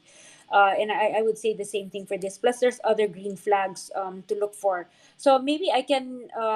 Anyone else would like to share on the green flags? Like maybe Andre, what do you think are good green flags to look at? I don't know how to find green flags, but for me, as a card collector and a small time NFT collector in Tezos, I consider collecting as a form of expression. So I collect the things I like to to express that I like them. So that's what works for me. Okay. Thanks a lot, Andre. Um, how about you, Mike? Did you have any addition to that? Okay, sure. So I guess there are many people who are doing like many let's say many. I guess one of the big things that you should consider when purchasing your NFTs is to make sure that I'm speaking on NFT art right here, huh? So one of the things that you should make sure is that when you buy the NFT art, you make sure that the artist is someone who you think is going to stay in the NFT industry for quite some time, not just someone who will just drop an NFT and then just go away when he made his first or when he made their first million or something. So because because this NFT community is a bit it is decentralized, yes, but it is a really tight community as well. So if this artist goes and mint their first NFT, and then they go away after getting some money, I don't think their NFT is going to have value in the future.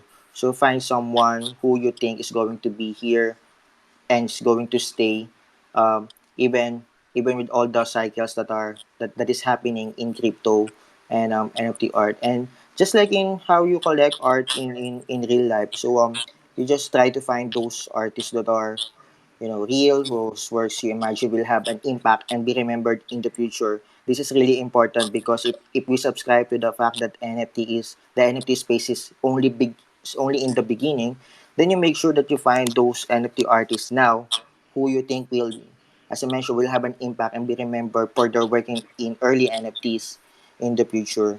So yeah, for me, I do also do some art collecting. I'm not an artist, so I also do some art collecting. So I guess the bull market in the past has been good to me. So I'm not really into the flipping of NFTs. I just find artists that I want to support because if crypto has been if the industry has been good to me, then I think one of the best things that I could do is also help others, and one of those things, making sure that they get supported as well.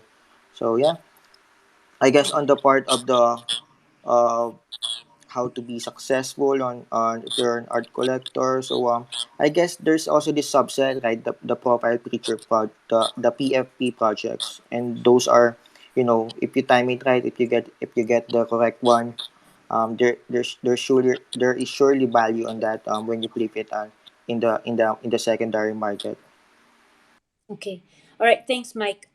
Tim, I can share you something that it's an insight also for me, because some of my friends' sons, when they learned about the project that we're doing, they wanted to be whitelisted, and I was curious because they're in their 20s, and also another young man who's handling the project of one of our friends, who's also in his 20s, no, or earlier to mid 20s. He also wanted to be whitelisted when he found out about our project. And I was curious because these are young people that don't really know Abdul Mari Imao or Jose Hoya, and they're not really art collectors yet at their young age. So I asked them, why would you like to, be whitelisted, and why are you interested in this project? And these are what they said. And it's very interesting that at separate times, and I asked them in separate occasions, they gave similar answers.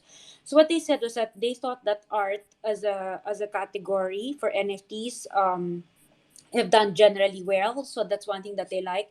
It's also important to them, the artist's reputation. If maybe they don't really know Hoya or Imao, but they were, or even the younger Imao and Andre, they don't know them personally. But if they Googled, they able to know that these are real artists that have decades of work. Of course, they also like it that they like the art. They also like it that it's one of one, so they can see the scarcity. They also think that it's important to have a team that's revealed, that publicly revealed or doxed. They also like it that there's an historical significance, that it's the first NFT drop of those four artists. So basically, they said there's a lot of projects out there, and they always have to filter. And these green flags, they call it, they said, Tita, these are the green flags that we look for when we also want to collect, want to purchase, no, and hopefully that the value holds well. So those are the things that, and it's interesting that separate times they gave very similar answers. So that's just to add to the question. Dane, did you have a question for our speakers? Yes, good evening. So Go going ahead. back to the topic of green flags, given that most of the speakers here have a voice in the blockchain or NFT space, what's your advice for people who wish to gain your support for an NFT project? So that's my question. uh to you mean collectors, or what do you mean support? Oh, like as a mainstream supporter for an NFT project, not just for not just as a collector, but rather supporting an entire project. So your question is, what would make the mainstream people support a project? Is that it? Yes, yes. Okay. Um, Diwa, did you want to answer to that, or did you have a question for something else? Actually, I wanted to be before I won't go down to being listener because I know that other people probably would want to ask a question.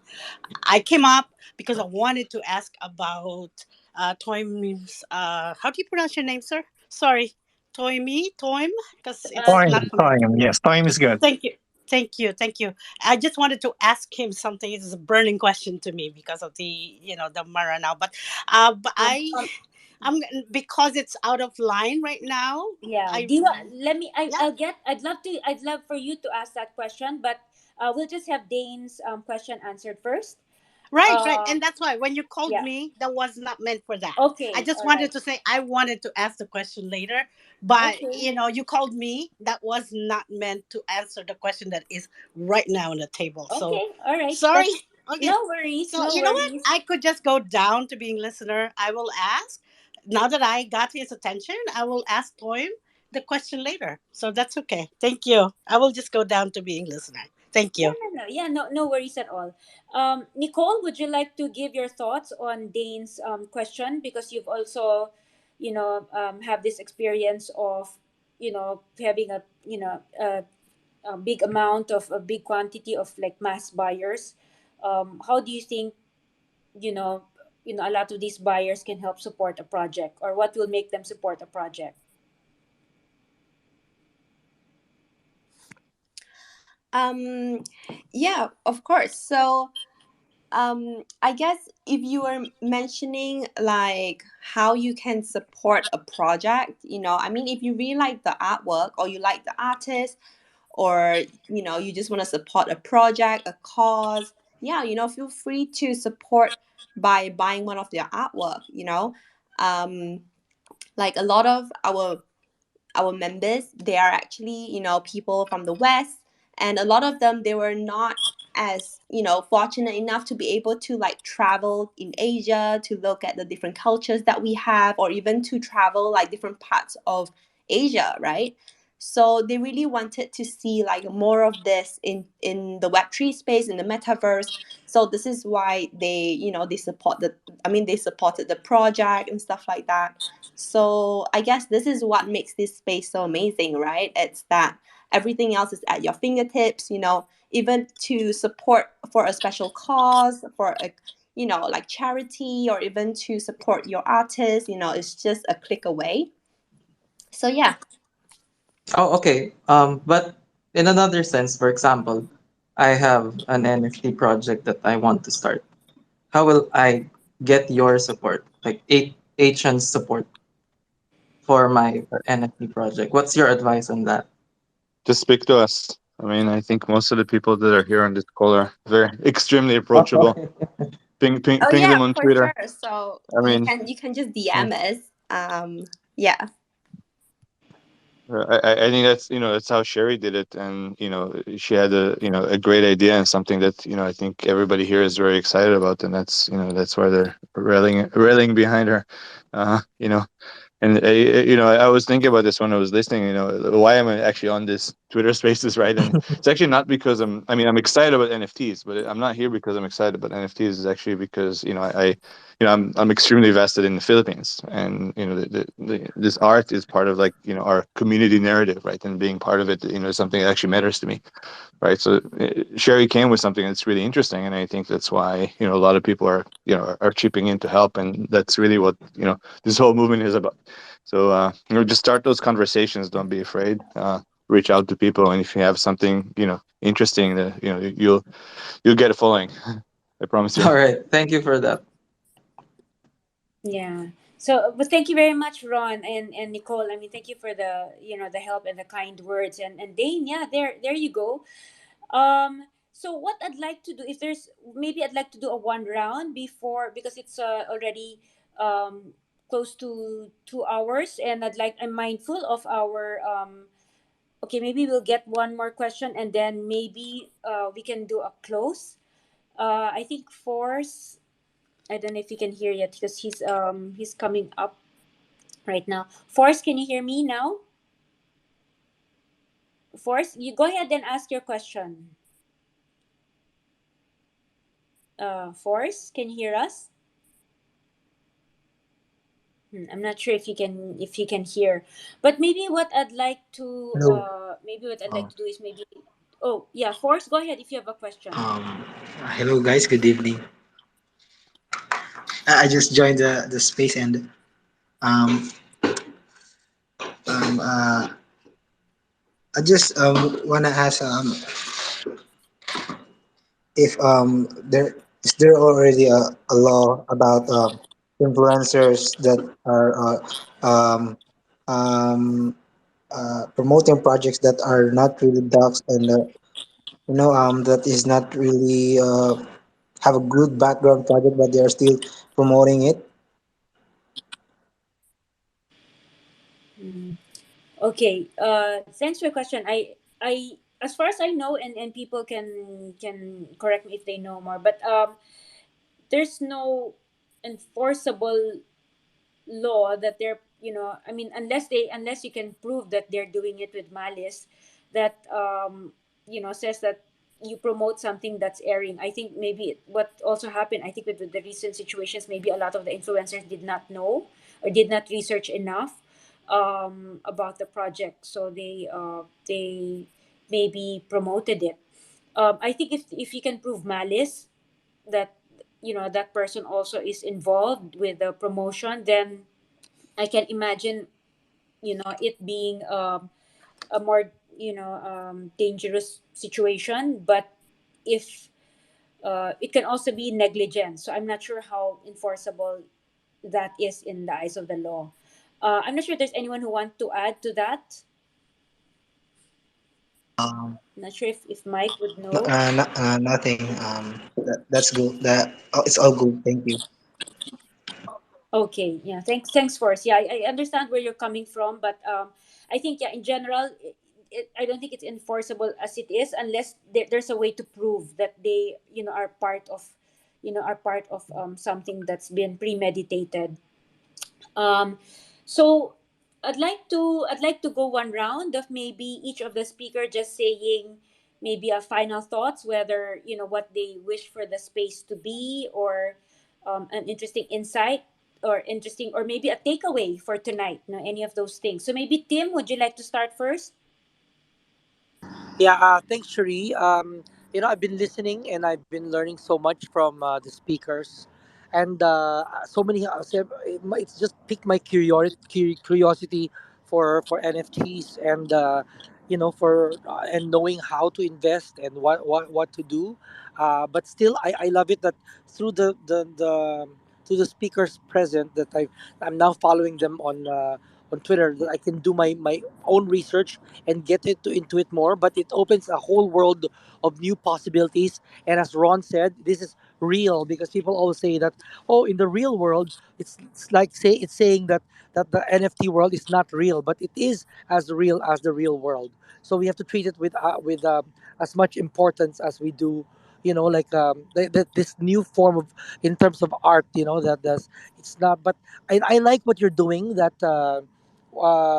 because when you buy NFT art, it's in the digital world, but how do you enjoy it? I love it that you have actually made something in that box with Toym's work and Andre's work, that it makes it digital. So it, for us who are, we can appreciate it physically, and it's also in our digital world. So I'm happy to that's my baptism in the NFT art, by owning Toym and Andre's work, and it's based on their ancestors. Their the people who their bloodline is from. So it has extra importance for them and for us also. So it's connecting the past generation with the new generation by exploring different platforms, and it's so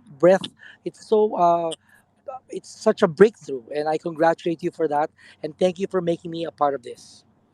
Yeah, you're welcome, Tim. Yeah, we hope that the collectible box will will really help in terms of having people who are on the fence to have something more tangible.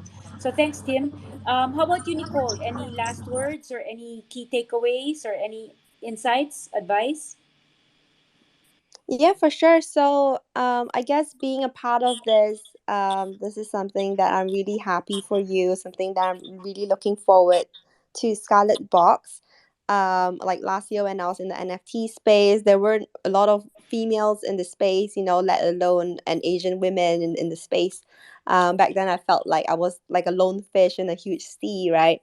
But yeah, so I feel that really exciting for this year. There's definitely more and more people from the Asian demographics, especially in the Philippines.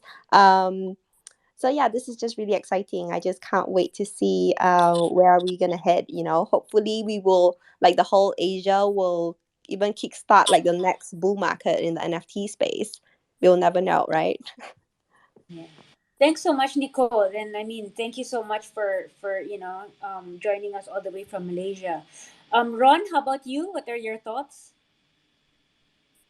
Um, I think a lot has already been said. I mean, I maybe I don't know if Gabby's still on the call, but for the person asking earlier about kind of how to get engaged as an artist or as a project promoter, can call out that Gabby and Colin have a I've been supporting early artists in the Philippines for a while now that are going on NFTs, and that's another route to get to get that type of support. It's a community, so thank you, Sherry, for inviting me and making me part of this community as well. Thank you so much, Ron. I mean, you've been, been good, very good advice and been very supportive. So I mean, truly, we truly appreciate it. Especially that, I'm from a brick and mortar background and slowly getting into the technology through fashion technology, and this really, being in the Web3 space is, it really, we really appreciate support like this for newcomers like us. How about for you, Mike? Any Yeah, final sure. thoughts? Yeah, so as a reporter in at bitpinas.com, a crypto news publication, so I guess my final thoughts here is that on the subject of the growing interest in NFT space here in the Philippines. So I would like to agree, and I'm sure all of you has observed this, that there's really growing interest, even amongst your peers and your friends, and even here the largest groups around crypto art and NFT, the crypto art PH group and NFT PH group, their number of followers are growing and increasing every day, and I see some interest in our NFT articles and Google Trends as well. It shows a spike in NFT interest as well here in the country. So I think if this NFT is to continue here in the Philippines, it is important to take note of the movements in the grassroots and support them, like what YGG is doing, and in NFT art naman, where we see artists onboarding other artists into NFTs. So kasi okay, so because there's a lot of articles and guides and YouTube videos, so iba pa rin if you are doing something and researching and doing something personally, and I can see many artists here, like if I can just give a shout out kay Chopet Arias, Lupe Moon, Sky Nicolas, and many in the crypto art group who put it upon themselves to onboard others, so those other artists can also have this opportunity. So so even if you don't have gas fees, there are organizations like the First Mint Fund, spearheaded by Gabi Dizon and Colin Goltra, AJ Di Marucot. They shoulder the gas fees so that first time artists and can mint, 'di ba? And then there are also affordable blockchains where people can also mint their work for at least cheaper than in Ethereum. So and then there are also others who are making, when they make a sale, they will give other artists a chance by sending them their first Ethereum. Or this story about this artist named Jake Studios. My Twitter is lagging. I'm not sure if it's here. And Jake and the Titik Poverty Group, they use their proceeds to buy computers so other artists can also mint their NFTs. So I guess there is momentum right now, and I hope still many Filipinos get to have this opportunity. And Yeah, final words. Congratulations to Toym and Andre. I think I have written about Andre before in an article with Jopet. So I'll be honest with you. As a writer, I know my Luwalhati Bautista and FC Neil Josedan, the Ambar Solos, and Juan Luna. So, but I think it boils down to what I mentioned earlier. No, just like crypto, which opens up opportunities for everyone to trade and transact with everyone else around the world. Um, it also for NFT provides a similar opportunity for artists. Kahit new artists, national artists, to collaborate and offer their work to an art community that they would never had access to otherwise. So yeah, congratulations to Toym and Andre and to Scarlet Box. Thank you so much for having me. Okay. Thanks a lot, Mike. Thanks so much also for all your thoughts. Andre, how about you? Mike was able to mention collaboration. I think that's one of my biggest takeaway from this space. I also remember Sherry talking about collaboration, and when she was telling me about her ideas for this project, I hope you could talk about it too, because that's one of the most important part and one of the strengths in this space. Because here, the community gets to collaborate with the developers, and sometimes the artists also connect with the communities, which is totally different from the typical gallery scene. So maybe you could share your thoughts about this, because I remember you said something before. Yeah, yeah. Thanks a lot, Andre. Yeah, I'll share about that. Maybe I'll go to Tom first. Give your thoughts, and maybe I'll do my final my final thoughts after Tom because he might get rugged. Go ahead, Tom. Oh, thank you. Okay, and before I share my final thoughts, I would like to thank everyone for giving us the chance to share our stories. No?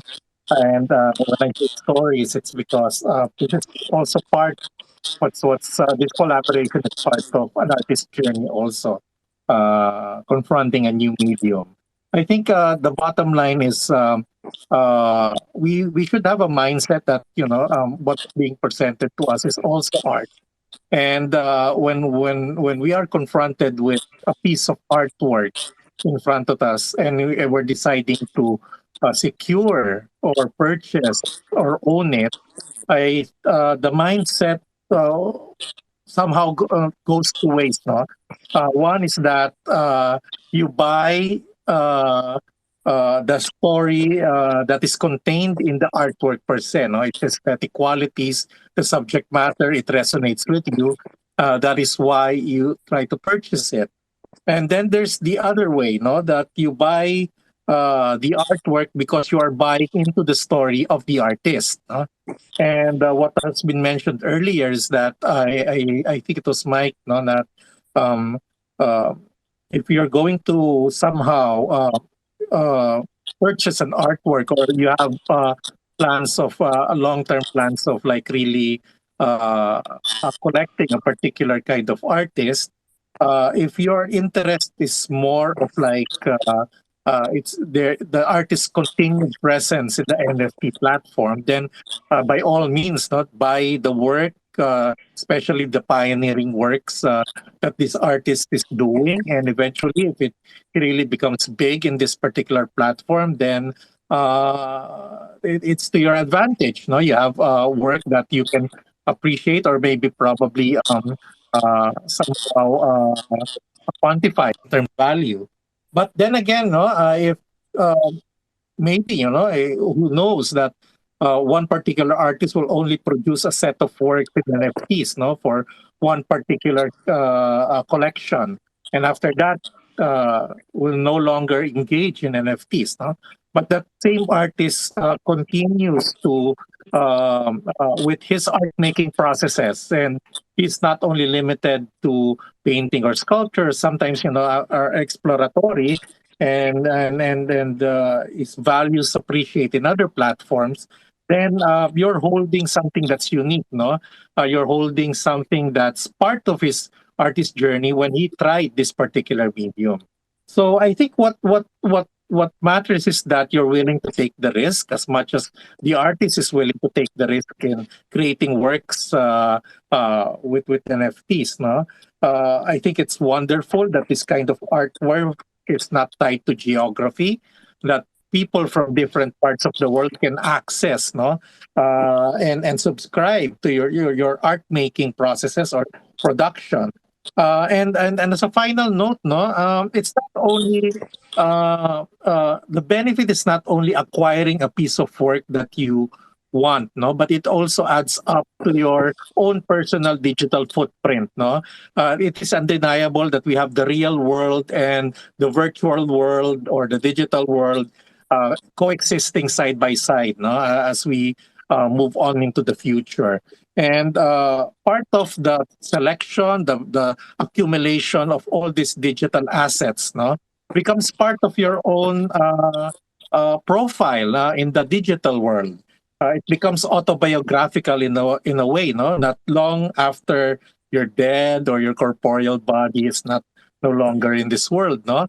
Your existence, as long as the internet is there, will continue to be present, no? You'll have a virtual immortality in the digital world, and the collections, these digital assets that you have collected in your entire lifetime forms part, no, of an opportunity for people to see, you know, who you are because of your choices. So I think this platforms provide us with wonderful opportunities, not only for today, but you know, in the future, in terms of the art ecosystem. And thank you very much for this wonderful evening of conversation. Yeah, thanks, Toym.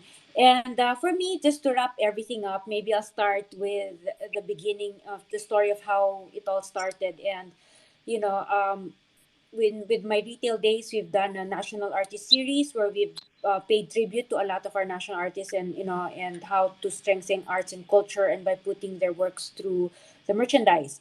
So now, the vision just continues with Scarlet Box, and now it's kind of literal, where we have the first generation of national artists like Abdul Mari Imao and national artist Jose Hoya, working directly with a collaborative work with their second gens, with Andre Baldovino and Toym Imao in beautiful artwork. So, I thought about it, and when I approached the families, they've been very kind and they've been so open, and I'm very appreciative of that, because sometimes, artists from traditional arts may not yet be as open, but both these families have been very open to to accept technology and to see how we can further create awareness among the younger generations, because a lot of these younger generations, when they were born, our national artists might have passed away, and but they're very beautiful arts that have commanded good values in Christie's and Sotheby's and worldwide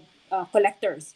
And it's great for the younger generation to know about their arts, their roots and their arts and culture, and what better way to bridge them than a collaborative work with their second gen.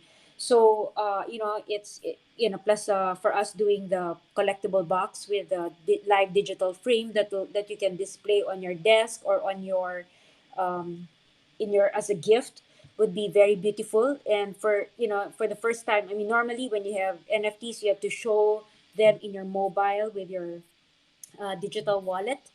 But now that you can put it, the digital frame, you can display it on your desk, so it's something tangible that people can talk about. In fact, I have friends who are ordering for their children. So I have friends, if they have 2 kids or 3 kids, are already ordering to give to their children, because they know that it will hold value, and they'd like to give it as to pass it on to their children one day, because that's how they think, how valuable and beautiful the works are. So it's something that I think is exciting, especially the four artists. Is their first time to enter this field.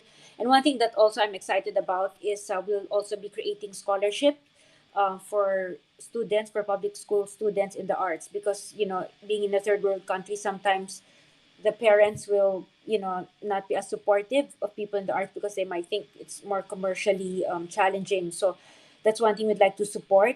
I remember Andre was recounting when he was in school, he had schoolmates that had to drop out because they could not afford the tuition. So that's something that's one of the roadmap of ours also is hopefully to be able to support students either in the fields of visual arts, literature, or performing arts. Because these are backbones of our culture, and it's through their eyes that the times are reflected. And it puts a lot more color in our history because of all these arts, this literature, and all the contributions of our artists in general. So that's what we'd like to do, and that's our vision. And yeah, so for tonight, if there's anyone, I mean, if for people who would like to be whitelisted, that's a treat we'll give. So just send me a DM of your name and email address, and we'll put you in. And yeah, I think that's about it. I'd like to thank everyone from the bottom of my heart. Tim, Nicole, Andre, Ron, Mike, Toym, and Gabi. Thank you so much for coming with us tonight. Of course, shout out also to our supporters, Crypto Art PH, NFT Philippines, Filipinas NFT, Women of Substance, Bitpinas. So, I mean, thank you so much for joining us tonight. And I hope for the listeners, I hope you've learned something new, and something of a good value takeaway for all of you. And that's it. Thank you so much, and have a good rest wherever you are. And good night. And I think, Luis, you can turn our music back on, so it will be nice as people leave the room.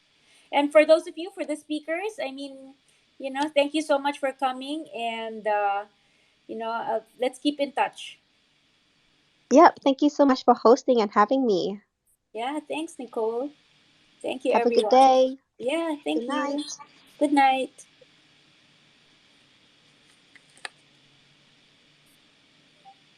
Thank you, everyone.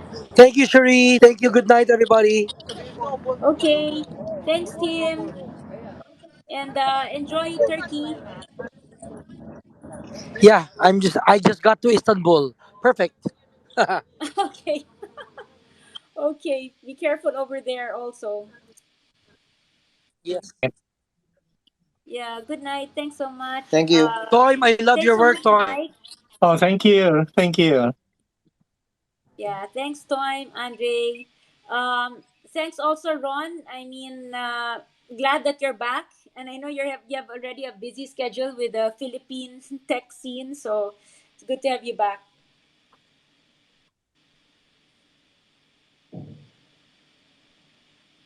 Thank you, Sherry. This was a real pleasure. Thank you so much. All right. Okay. Thank you, everyone. I think my team, Luis and John, are you guys okay over there? Okay. So I think we've had this on recording. So this is something that people can access even after today for those that have missed it. But other than that, I'd like to say good night to everyone. I Hi also to Angel. I know she's the one handling Filipinas NFT. So hi over there, and hi to the rest of the people that are in the room. And also, I hope more peace happens around the world. So I don't know, Ron, you had friends that are from Ukraine. I saw your post. Yeah, we have developers in both Russia and the Ukraine. It's a really tough situation. We're trying to do everything we can to support them, which unfortunately is really not enough. Oh wow! I mean, are they trying to leave their countries or? So the ones that are in Russia are leaving. The ones that are in the Ukraine, unfortunately, they cannot leave because there are restrictions basically on men between certain age ranges. So they're at the moment they're just coping with the situation. We've been connecting them with therapists, and I mean, there's a lot that's going on. Wow, yeah, that must be tough. I think also for their security, but also I think their mental health also, because yeah, this is not. I think even Russians don't want this to happen. No one's benefiting from this. Yeah, that's correct. Um, okay. All right. Thank you, everyone. So we'll close the room soon unless there's anyone who wants to holler anything. Thanks so much for everyone, and yeah, and I hope that things get resolved also with Russia and Ukraine because it affects the whole world. So I think that I hopefully that gets resolved as soon as possible. All right. Good night, everyone. We'll close the room now. Good night. Thank you so much. Bye bye.